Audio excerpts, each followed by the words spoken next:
हजुर नमस्कार। तपाईँ चाहिँ लाइट ड्राइभरको खोजीमा हुनुहुन्छ, यो जागिर तपाईँको लागि हुनसक्छ। हामीलाई चाहिँ चाउथीमा रहेको एउटा कुखुरा सप्लायर्सको लागि चाहिँ लाइट ड्राइभर फुल गाडी चलाउन सक्ने र विभिन्न कच्ची बाटोमा पनि गाडी चलाएको अनुभवी राम्रोसँग गाडी चलाउन सक्ने लाइट ड्राइभर चाहिएको छ। तपाईँको काम भनेको चाहिँ बिहान उठ्नुपर्छ, बिहान उठेर 2 बजी उठ्नुपर्ने हुन्छ। कहिलेकाहीँको कुराहरू 10-15 दिन चाहिँ बिहान 2 बजी उठ्नुपर्छ, कहिलेकाहीँ चाहिँ पर्दैन। बिहान 2 बजी उठ्दा भत्ता हुन्छ अनि बेसिक तलब पनि हुन्छ। बस्न तपाईँलाई कम्पनी दिनेछ। अब आफ्नै घरमा बस्छु र बिहान 2 बजे कामको बेलामा पुग्न सक्छु भन्ने खालको समय दिन सक्ने खालको पुरुष हुनु पर्यो होइन।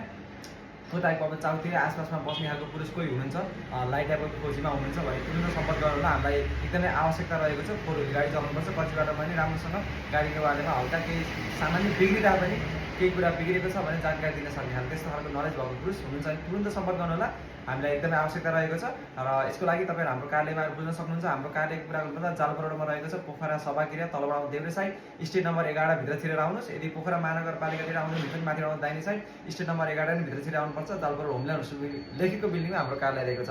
र तपाईँलाई त्यो पनि थाहा छैन भने पोखरा सिराना चोक आकाशीय पुल सब्जी मन्डीबाट सिधै माथि आउनु होला। तलबाट आउँदाखेरि चाहिँ तपाईँको स्टेट नम्बर 16 आउँछ। तलबाट आउँदा दाहिने साइड स्टेट नम्बर 16 भित्र आएपछि जालपाको होमल्यान्ड होस्टेलमा हाम्रो कार्यालय छ, जुन अघि भने अनुसारको आउन सक्नुहुने भयो होइन।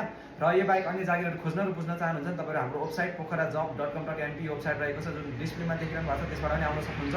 यदि त्यो पनि गर्न झेउला चाहिँ प्रोफाइलमा जानु होला, त्यहाँ लिङ्क छ, क्लिक गर्दा हुन्छ। भिडियो कसरी खोज्न सक्नुहुन्छ, के छ गर्न सक्नुहुन्छ भन्ने कुरा भिडियो छ। नयाँ भने चाहिँ हाम्रो यो WhatsApp नम्बर छ, त्यसमा आएर पनि कन्ट्याक्ट गरेर हामीसँग कुरा गर्न सक्नुहुन्छ। र यस्तै कामको लागि तपाईँहरूले हाम्रो यो आइडीलाई फलो पनि गर्न सक्नुहुन्छ है। धन्यवाद।